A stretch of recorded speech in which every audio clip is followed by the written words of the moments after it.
Hello दोस्तों, स्वागत है आपका स्टूडेंट या स्टडी चैनल में। जैसा कि मैंने जो 4B का पार्ट 1 बनाया था उसमें रूल और बस कुछ एग्जांपल करवाए थे जो सबसे इम्पोर्टेंट था। और बाकी आज हम 4B में कुछ एग्जांपल और भी NCERT के बचे हुए हैं जो हम करा रहे हैं। आप हमारे साथ साथ करते जाइए और एग्जाम्पल लगाने के बाद हम एक्सरसाइज कराएँगे। तो हम यही चाहेंगे कि आप हमारे साथ प्रैक्टिस कर रहे होंगे और घर बैठ के आप प्रैक्टिस करते रहिए। चलिए देखिए, ये एग्जाम्पल नंबर 3 है जो NCERT के सवाल है। लिखा गया था 102, 18, 36, 1, 3, 4 और 17, 3 और 6। ये देखेंगे, ये सारडिक है और सारडिक में ये लिखा गया था। और इतना बड़ा गुणा करना बड़ा ही इम्पॉसिबल है। आप कैसे 102 का गुणा फिर इसका गुणा करेंगे, फिर आपस में घटाएंगे। तो हम चाहेंगे कि आप क्या करिए कि या तो एक सिंपल तरीके से लगा दीजिए या तो फिर इसमें रूल लगा दीजिए। तो हम चाहेंगे कि इसको सिंपल तरीके से लगाते हैं या रूल लगाते हैं। पहले देखिए, ये 102 लिखा गया है तो इसमें 6 है। 6 एक कम 6, 4 10, 6 7 42, 17 आ जाएगा। 17 छक्का 102 और इसको 6 3 18, 6 4 36, तो सब में 6 आया। तो जैसे मैंने यहाँ पे लिख दिया 17 गुणी 6, 17 छक्का 102 हो जाएगा। फिर यहाँ पे 18 लिखा गया था तो इसको लिख सकते हैं 3 छक 18 लिख देंगे। फिर यहाँ पर 36 लिखा गया था तो इसको लिख देंगे 6 गुणे 6। फिर यहाँ पर 1 है, फिर 3 है, फिर क्या 4 है, फिर यहाँ पे 17 है, 3 है और क्या 6। ठीक। अब देखेंगे कि मैंने आपसे बताया था कि जो सारडिक होता है उसमें किसी एक रो में जब किसी से मल्टीप्लाई होता है तो किसी एक रो या किसी एक कॉलम में होता है। तो यहाँ पर आप देखेंगे 6 लिखा गया, 6 यहाँ पर भी और 6 यहाँ पर भी है। ठीक। यहाँ पे गुणा हालांकि नहीं हुआ है, यहाँ पे गुणा तो है लेकिन एक रो में टोटल में है। पहले वाले में भी है, दूसरे वाले में भी है और तीसरे वाले में भी है। तो रूल होता है तो इसमें से हम 6 क्या कर लेंगे, कॉमन कर लेंगे। फिर लिखेंगे सारडिक। फिर यहाँ पे लिखेंगे 17, 3 और 6 लिख देंगे। फिर 1, 3 और 4 लिख देंगे। फिर बचेगा 17, 3 और 6 आ गया। फिर दोस्तों आप देखेंगे कि 17, 3 और 6 इसको बोला जाता है फर्स्ट रो, ये सेकंड रो और ये रहा थर्ड रो। फर्स्ट रो को लिखा जाता है R1, सेकंड रो को लिखा जाता है R2 और थर्ड रो को क्या लिखा जाता है, R3 लिखा जाता है। ठीक। तो यहाँ पे 6 इंटू फिर सारडिक लिखा गया था। यह तत्व था फर्स्ट रो का या सेकंड रो का या थर्ड रो का। तो आप देखेंगे जो फर्स्ट रो है वह थर्ड रो के क्या है, बराबर है। मीन्स R1 इक्वल टू किसके, R3। ठीक। R1 समान है किसके, R3 के। अतः आप लिख सकते हैं, आप कह सकते हैं कि जब दो रो का, आपने रूल नंबर 4 पढ़ा होगा जो मैंने फर्स्ट वीडियो में पढ़ाया था, उसमें कहा था कि जब दो रो का मान समान होगा या दो कॉलम का मान समान होता है तो उस सारडिक का मान क्या होता है, शून्य होता है। तो इसमें आप देखेंगे R1 इज इक्वल टू किसके, R3 है। अतः इस सारडिक का मान शून्य हो जाएगा। तो आप लिखोगे 6 इंटू शून्य बराबर क्या हो जाएगा, ये शून्य हो जाएगा और ये आपका आंसर हो जाएगा। सही। ये आपका रहा एग्जाम्पल नंबर 3। ज़्यादा हल करने की ज़रूरत नहीं होगी क्योंकि इसमें कैलकुलेशन आपको नहीं करना। R1 is equal to R3, अतः 6 इंटू 0 बराबर क्या हो गया, 6 और यही आपका आंसर होगा। दोस्तों ये एग्जाम्पल 4 है जो NCERT की सवाल है। इसमें लिखा गया था ABC, A + 2x, B + 2y और C + 2z। फिर लिखा गया था x y z। इसमें क्या करना था, इसे सिद्ध करना है कि दर्शाइए कि ये बराबर 0 है। आपको सिद्ध करना है। तो आपको करना क्या होगा, अगर इसका मल्टीप्लाई करेंगे, अगर आप सिंपल तरीके से करते हैं तो थोड़ी सी लंबी सवाल जाएगी। हालांकि आंसर तो दोनों का सेम ही आएगा, बराबर 0 ही आएगा, लेकिन वह थोड़ी सी लंबा प्रोसेस होगा। तो हम चाहेंगे कि आप इसके लेफ्ट हैंड साइड को उठाएं और इसमें कुछ शॉर्ट ट्रिक लगाते हैं, रूल लगाते हैं। ठीक। हम आपको रूल का रिविजन करना चाहेंगे कि जिसमें कि प्रश्नावली 4B का आप पार्ट नंबर 1 देखेंगे जिसमें 4 रूल डिस्कस किया गया था। जिसमें फर्स्ट रूल था कि यदि किसी सारडिक, यदि कोई भी सारडिक होगा, अगर उसका कोई एक पंक्ति या कोई एक स्तंभ का मान शून्य होगा तो उस सारडिक का मान शून्य होता है। और जो दूसरा रूल था उसमें यह कहा गया था कि यदि कोई सारडिक होगा, अगर उसके पंक्ति को हम स्तंभ बना देते हैं तो उसके मान में कोई परिवर्तन नहीं होगा। और थर्ड रूल था, अगर कोई हमें सारडिक दिया गया, उसके ऐसे जैसे आपको सारडिक दिया गया, उसके अगर ये जो रो होता है या पंक्ति होता है उसका परस्पर विनिमय कर दिया जाए, विनिमय मतलब उसको बदल दिया जाए, R1 को R2 बना दिया जाए और R2 को R1 बना दिया जाए, तो इसके मान में कोई परिवर्तन नहीं होता, बस उसके मान में कोई परिवर्तन नहीं, बस उसका चिन्ह बदल जाता है। अगर वह माइनस आ रहा होगा तो उसका आंसर प्लस आ जाता है, अगर वह प्लस आ रहा होगा तो कैलकुलेशन करने के बाद उसका माइनस आ जाएगा, बस इतने फ़र्क होता है और कोई नहीं। और रूल नंबर फोर्थ था, अगर सारणी दिया गया है, अगर उसका कोई दो पंक्ति या कोई दो स्तंभ का मान समान हो तो या सर्वसम हो तो उस सारणी का मान क्या होता है, शून्य होता है। ठीक, तो इसमें रूल तो लगाएंगे, तो हालांकि ये बीच में प्लस प्लस लिखा गया है तो इसको अलग कर देते हैं। पहले हम लेफ्ट हैंड साइड लेते हैं, यहाँ पे लिखते हैं ए बी और सी लिख देते हैं। इसका फर्स्ट वाला पार्ट क्या है, ए, इसका फर्स्ट वाला पार्ट क्या है, बी, और इसका फर्स्ट वाला पार्ट क्या है, सी। और फिर यहाँ पे लिख दिया एक्स वाई जेड लिख दिया। फिर यहाँ पर प्लस दिया गया था, इसमें भी प्लस था और इसमें भी प्लस था, तो मैंने लिख दिया प्लस। ठीक, फिर इस सारणी को लिखा और यहाँ पे लिखा गया था ए, यहाँ पर बी और यहाँ पे क्या लिखा गया, सी। यहाँ पर 2x था तो मैंने लिख दिया 2x, और यहाँ पे 2y लिखा था और यहाँ पे क्या लिखा था, 2z। देखिए प्लस 2x 2y और 2z लिख दिया। फिर नीचे लिख दिया x y और z। ठीक, इसके बाद देखेंगे कि ये जो R1 है ये पूरा R1 है और ये R2 है और ये R3 है।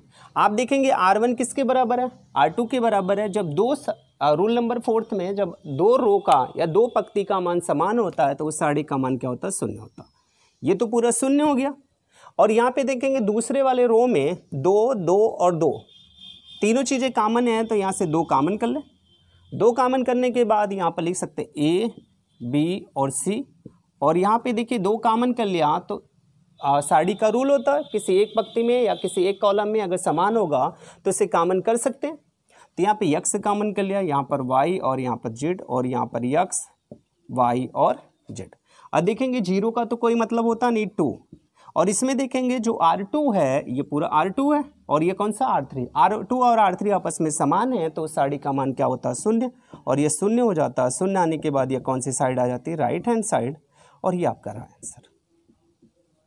ठीक, ये एग्जाम्पल नंबर 4 रहा NCERT के सवाल। अब नेक्स्ट एग्जाम्पल हल करते हैं। ये एग्जाम्पल 8 रहा, NCERT के सवाल है। इसमें लिखा गया था x plus y, y plus z और z plus x. Z x और वाई 1 1 और 1 और बराबर हमें 0 सिद्ध करना था। तो इसमें आप क्या करेंगे कि अगर आप चाहें तो इसे सीधे लगा दीजिए, मतलब सीधा मल्टीप्लाई कर दीजिए और आंसर आ जाएगा। या तो इसमें रूल भी लगा सकते हैं, ये जो जेड है ये x है और ये y है। ठीक, अगर रूल लगाएंगे तो थोड़ी सी आसान प्रोसेस होगा। पहले हम लोग डायरेक्ट लगाते हैं इसको, और डायरेक्ट लगाने के बाद फिर इसके बाद रूल से लगाते हैं। ठीक, अगर हम डायरेक्ट लगाते हैं तो पहले हम x प्लस वाई को लेंगे, तो यहाँ पे लिखेंगे x प्लस वाई, फिर करते हैं इनटू। जब x प्लस वाई ले लेते हैं तो ये वाला रो और ये वाला कॉलम छूट जाता है, तो बचता कौन सा है, x y 1 और 1। फिर मैंने लिख दिया माइनस, पहला प्लस के साथ दूसरा माइनस के साथ, माइनस लिखा y plus Z. y plus Z लिखने के बाद ये वाला रो और ये वाला कॉलम छूट जाता है, तो बचता कौन सा, जेड वाई 1 और 1। ठीक, फिर लिखा प्लस, फिर कौन सा बचा, जेड प्लस एक्स, तो मैंने लिख दिया जेड प्लस एक्स। ठीक, जेड प्लस एक्स लिखने के बाद ये वाला रो ये वाला कॉलम छूट जाता है, बचता है जेड एक्स और 1 और 1, तो यहाँ पे लिख दिया जेड एक्स 1 और 1 हो गया। फिर मैंने लिखा x plus y, x plus y लिख दिया इनटू, ये वाला मल्टीप्लाई होगा तो प्लस के साथ और इसका मल्टीप्लाई होगा तो माइनस के साथ, ये हो जाएगा x माइनस वाई। फिर मैंने लिखा माइनस, यहाँ पे लिखा y प्लस जेड लिखा, इसका होगा तो प्लस के साथ और इसका होगा तो माइनस के साथ, तो ये हो जाएगा जेड माइनस वाई हो जाएगा।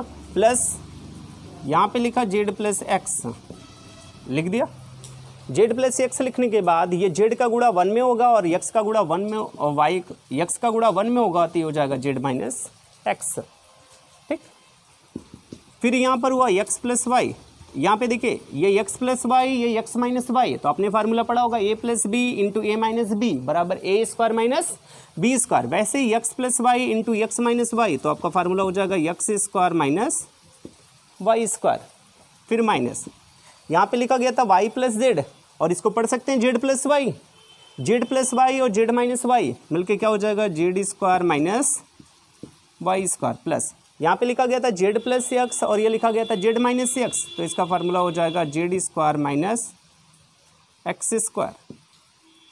ठीक, फिर हम लिख सकते हैं x square minus y square, minus का गुणा जेड के साथ तो ये हो जाएगा माइनस जेड स्क्वायर, माइनस का गुणा माइनस के साथ प्लस वाई स्क्वायर, फिर plus Z square minus x square. आप देखेंगे कुछ कैंसिल हो रहा होगा, एक्स स्क्वायर यहाँ पर प्लस है और एक्स स्क्वायर यहाँ पर माइनस है, ये दोनों आपस में क्या हो गया कैंसिल। वाई स्क्वायर इधर में माइनस है और वाई स्क्वायर यहाँ पर प्लस है, ये दोनों आपस में क्या हो गए कैंसिल। जेड स्क्वायर यहाँ माइनस है और जेड स्क्वायर माइनस, तो आया कितना 0। ये आपकी कौन सी साइड हो जाती है राइट हैंड साइड, ये आया। अब ये रहा आपका डायरेक्ट प्रोसेस। ठीक ठीक, डायरेक्ट प्रोसेस के द्वारा इसको ज्ञात कर लेते हैं। अब हम कुछ रूल के द्वारा इसको ज्ञात करते हैं, तो रूल के द्वारा देखते हैं कि कितना आसान होता है। रूल के द्वारा इससे आसान हो जाएगा और इतना मल्टीप्लाई और इतना गुणा भाग आपको नहीं करने होंगे, तो हम रूल लगाते हैं इसके बाद। रूल, ठीक, हमने रूल, ये रहा रूल आपका, और रूल में हमने लेफ्ट हैंड साइड ले लिया जैसा कि ये देखेंगे, और हम राइट हैंड साइड लेके आएंगे। ठीक, लेफ्ट हैंड साइड में लिखा गया था x plus y, y plus z और जेड प्लस एक्स, फिर लिखा गया था जेड एक्स और वाई, 1 1 और 1 लिखा गया था। ठीक, ये देखिए x प्लस वाई लिखा गया, ये जेड लिखा गया, अगर इसको उठा के इसमें जोड़ दें तो ये हो जाएगा x plus y plus z, हो जाएगा कि नहीं। कहने का मतलब कि R1 में हमने R2 को जोड़ दिया और मान किस में रख दिया R1 में, मतलब R1 में R2 को जोड़ के मान किस में रख दिया R1 में रख दिया। तो आप देखेंगे R1 का मान है कितना x प्लस वाई और R2 का मान क्या है जेड, तो यहाँ पर हो जाएगा x plus y plus z. ठीक, फिर इसके बाद देखेंगे R1 का मान है कितना y प्लस जेड, जब R1 का मान y प्लस जेड होगा तो R2 का मान क्या होगा x होगा, तो उस समय जब जुड़ेगा तो यह भी हो जाएगा x plus y plus z. फिर यहाँ पे देखेंगे y लिखा गया, यहाँ पे z प्लस एक्स लिखा गया, अगर इसको भी जोड़ेंगे तो ये हो जाएगा x plus y plus z, sorry ये हो जाएगा z x और y। ठीक, R2 में कोई परिवर्तन नहीं हुआ तो उसे वैसे ही लिख दिया और इसको लिख दिया 1 1 और 1। ठीक, अब देखेंगे यहाँ पर लिखा गया x plus y plus z, और यहाँ पर भी क्या लिखा गया x plus y plus z, और यहाँ पर भी क्या लिखा गया x plus y plus z. आप देखेंगे ये फर्स्ट वाला रो है, ये सेकेंड रो है, और ये कौन सा रो है थर्ड रो। आप देखेंगे फर्स्ट वाले रो में x plus y plus z common दिख रहा है, तो हमने लिख दिया x plus y plus z, common कर दिया। और यहाँ से क्या बचा 1, और यहाँ पर भी कॉमन हो गया 1, और यहाँ पर भी कॉमन हो गया, क्या बचा 1, और बचा क्या z x और y, और लास्ट वाले में R3 वाले में क्या बचा 1 1 और 1। ठीक, आप देखेंगे R1 समान है किसके R3 के, जब R1 समान R3 के है, जब दो रो का मान समान होता है या दो कॉलम का मान समान होता है तो उस साड़ी का मान क्या होता है 0 होता है। रूल नंबर 4 से, अगर आपने फर्स्ट वीडियो नहीं देखा होगा तो इसका प्रश्नावली 4B का पार्ट नंबर 1 देख लीजिएगा जिसमें रूल को डिस्कस किया गया। ठीक, तो यहाँ पे लिखा गया x plus y plus z into इसका मान क्या हो गया 0, और टोटल मिला के 0 आ गया, और आया कौन सी साइड राइट हैंड साइड। ये अब क्या आंसर हो जाता है।